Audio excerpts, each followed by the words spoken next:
El pueblo de Santa Lucía siempre había sido tranquilo, casi olvidado por el mundo. Un lugar donde los secretos, como las raíces de los viejos árboles, se aferraban a la tierra, esperando que nadie los desenterrara. Allí vivía Lucía Morales, una mujer de 30 años que llevaba en el alma una ausencia que nunca cicatrizó, la de su madre, Isabel, quien desapareció misteriosamente 15 años atrás. Cada mañana, Lucía abría la vieja panadería familiar. El olor a pan recién hecho, que antes era su consuelo, ahora solo le recordaba todo lo que había perdido. Mientras levantaba la persiana metálica, que chirriaba como un lamento en el silencio del amanecer, susurró para sí misma: otro día más sin respuestas. La rutina era su refugio, pero también su jaula. Amasaba el pan pensando en las manos de su madre, en su risa, en el vacío que dejó. Los vecinos la saludaban con esa mezcla de lástima y respeto que se le da a quien ha sufrido una tragedia sin cierre. Para ellos, la historia de Isabel Morales era una leyenda triste del pueblo.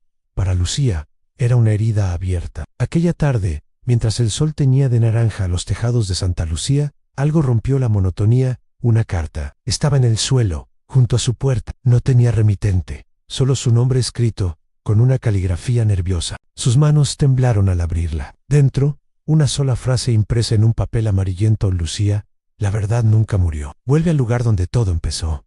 El corazón le dio un vuelco. Se sentó en el escalón de la entrada, con la carta apretada en la mano. ¿Qué significaba? ¿Era una broma cruel? ¿O era la primera pieza de un rompecabezas que llevaba 15 años esperando ser armado? La esperanza, un sentimiento que creía muerto, comenzó a agitarse en su interior. Miró a su alrededor, a las calles silenciosas del pueblo, y por primera vez sintió que no eran tranquilas, sino cómplices. Esa noche, la duda no la dejó en paz. Decidió que no podía seguir esperando. Había una persona en el pueblo que podría saber algo, alguien que había sido como un abuelo para ella, y el mejor amigo de su madre, don Ernesto. Lo encontró en el porche de su casa, meciéndose en su vieja silla de madera, con la mirada perdida en el horizonte. Lucía se acercó, decidida. Don Ernesto, necesito preguntarle algo. ¿Usted sabe algo sobre mi madre? ¿Algo que nunca me hayan contado?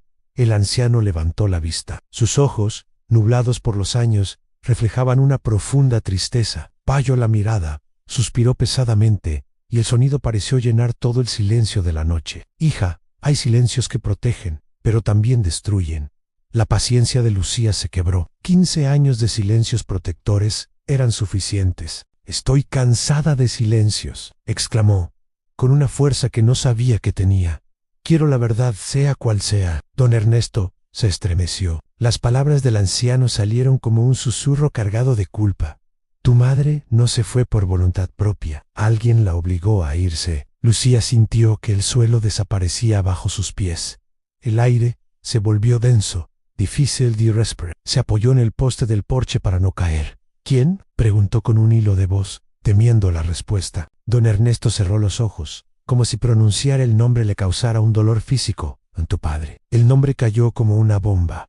Alejandro Morales, su padre. El hombre que, según le habían contado, había muerto de pena 10 años atrás, incapaz de superar la pérdida de su esposa. Eso es imposible, dijo Lucía, mientras las lágrimas comenzaban a correr por sus mejillas. Él la amaba, Angelos Vian, él la adoraba. Don Ernesto la miró con compasión. El amor, Lucía, también puede volverse oscuro. A veces, la desesperación nos lleva a hacer cosas terribles. Isabel descubrió algo que podía destruirlo, que podía destruir a toda la familia. Esa noche, Lucía no durmió. Las palabras de don Ernesto resonaban en su cabeza. De repente, fragmentos de recuerdos olvidados comenzaron a tomar forma en discusiones a puerta cerrada.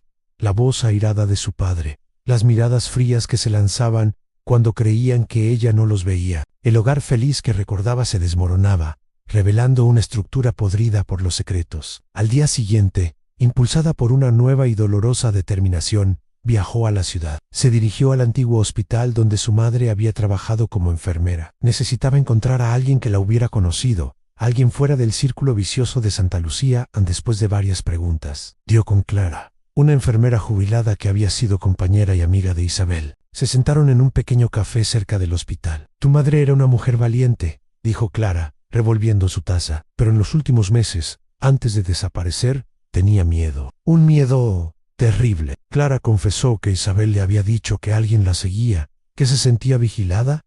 ¿Mi padre?, preguntó Lucía, conteniendo la respiración. Clara dudó, no lo sé con certeza, pero el día que desapareció, los vi discutiendo en el estacionamiento del hospital.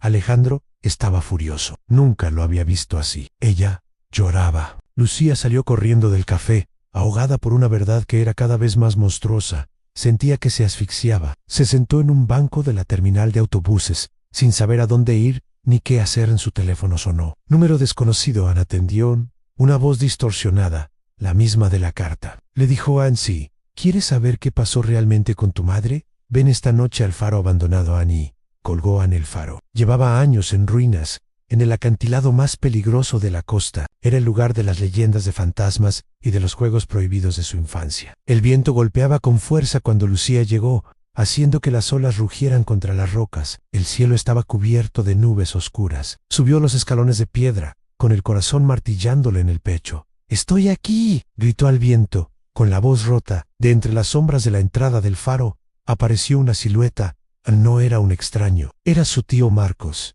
el hermano menor de su padre.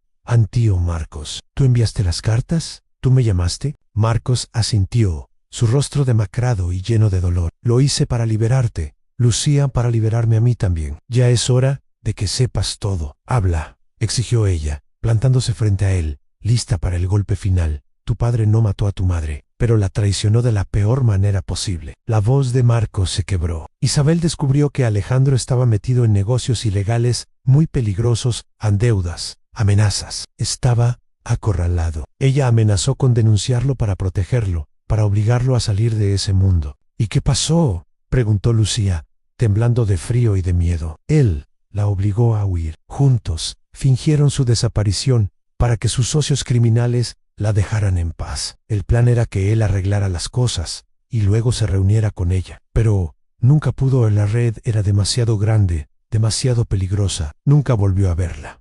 Lucía cayó de rodillas sobre la tierra húmeda. La verdad era más compleja y dolorosa de lo que jamás imaginó. Entonces, ella está viva. Marcos negó lentamente con la cabeza, y las lágrimas que había contenido durante años finalmente brotaron. Murió sola, en otro país, hace 5 años, de una enfermedad. Me enteré por una carta que me dejó. Yo lo supe demasiado tarde. El silencio que siguió fue ensordecedor. Roto solo por el llanto del mar y el de Lucía. En toda mi vida fue una mentira. Sollozó, golpeando el suelo con el puño. Todo. Marcos se arrodilló a su lado y la abrazó. Pero ahora conoces la verdad. Y con ella, aunque duela, puedes empezar a sanar. Puedes empezar de nuevo. Lucía levantó la vista y miró el mar oscuro, infinito. Por primera vez en 15 años, el dolor tenía una forma, una historia, un final. Ya no era un fantasma sin rostro, era una tragedia real. Y eso, extrañamente, le daba paz. El silencio gritó durante años, susurró mientras las lágrimas se mezclaban con la llovizna. Pero hoy, finalmente, lo escuché. Gracias por acompañarme en esta historia. Si te conmovió, no olvides darle a like y suscribirte para más relatos como este. Nos vemos en el próximo video.